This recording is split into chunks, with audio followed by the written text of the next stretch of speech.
संसदीय स्थायी समिति की सदस्य रही। इससे पूर्व 4 कार्यकालों के लिए उत्तर प्रदेश विधानसभा की सदस्य भी रही। उन्होंने उत्तर प्रदेश सरकार में मंत्री के रूप में अपनी सेवाएं दी। श्रीमती ओमवती देवी का निधन 77 वर्ष की आयु में 8 मई 2026 को बिजनौर उत्तर प्रदेश में हुआ।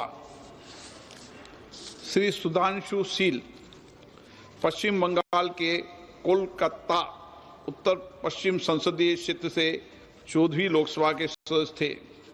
वह शहरी विकास संबंधी संसदीय स्थायी समिति के सदस्य थे।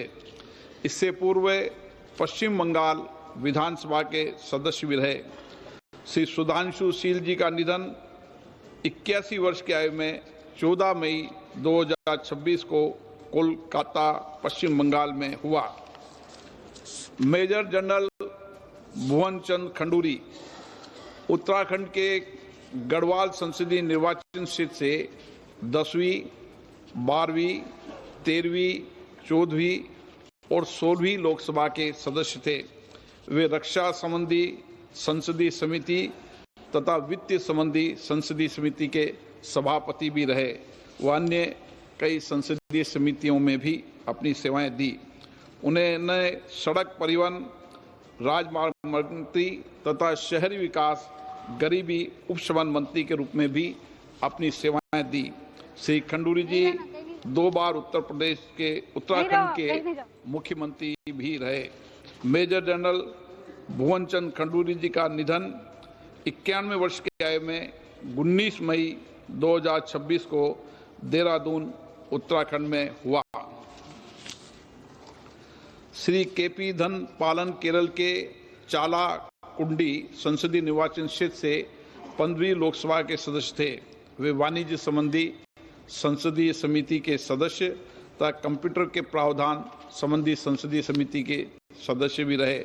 श्री केपी धन पालन का निधन 76 वर्ष की आयु में 30 मई 2026 को एर्नाकुलम केरल में हुआ। श्री प्यारेलाल संगवार उत्तर प्रदेश के घाटमपुर संसदीय निर्वाचन क्षेत्र से 13वीं लोकसभा के सदस्य थे। इससे पूर्व 2 कार्यकालों के लिए उत्तर प्रदेश विधानसभा के सदस्य भी रहे। श्री प्यारेलाल संगवार का निधन 71 वर्ष की आयु में 8 जुलाई 2026 को दिल्ली में हुआ।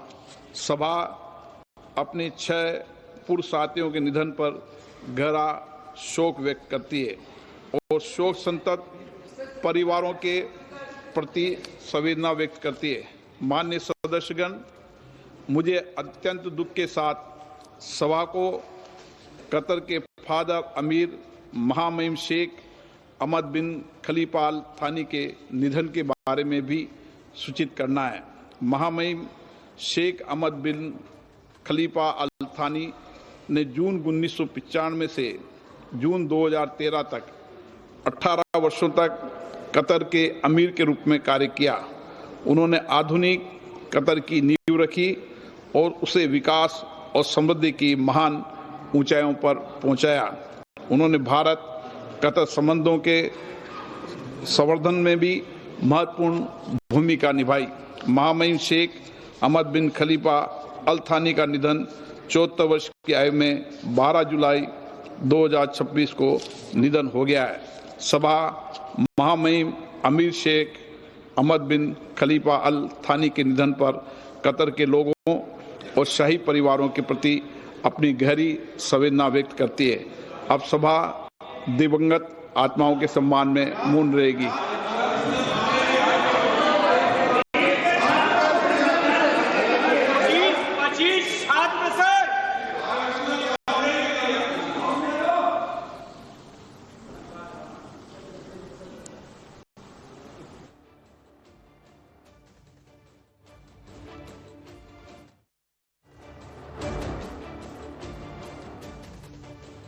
सभा से कार्यवाही जो है वो शुरू हो चुकी है।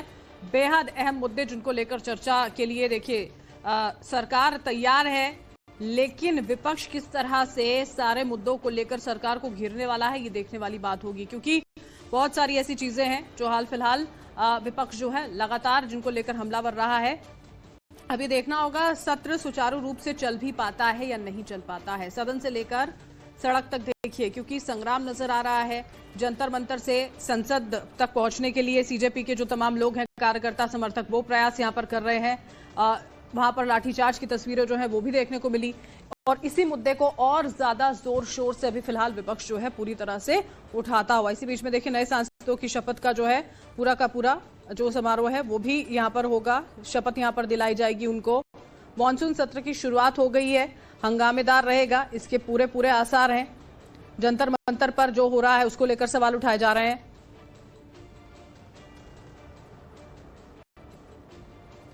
संसद की मर्यादा नहीं बनती है, प्लीज।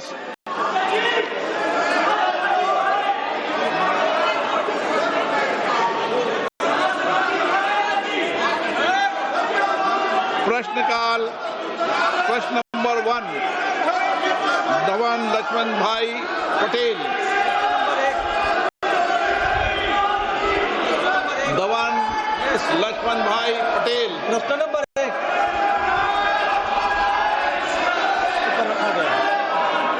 मेरा प्रश्न मंत्री जी से यह है कि भारत की पांडुलिपि विरासत के संरक्षण हेतु प्रारंभ की गई ज्ञान भारत का पहला उद्देश्य और उसके प्रमुख घटक क्या है, तथा दक्षिण गुजरात के वलसाड संसदीय क्षेत्र के गोड़िया, कोकड़ा और वाली जैसे जनजाति के मौखिक और पांडुलिपि परंपराओं के दस्तावेजीकरण किया जा रहा है और इसमें AI का उपयोग किया जा रहा है।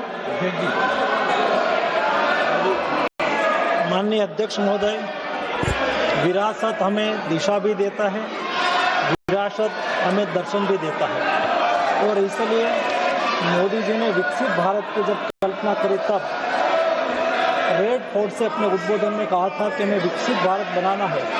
तो विकसित भारत बनाने के लिए हम प्रेरणा कहाँ से लेंगे? मोदी जी ने प्राण दिलवाते हुए देश को कहा था कि हम विकसित भारत बनाने के लिए संकल्प करेंगे, विकसित भारत बनाने का।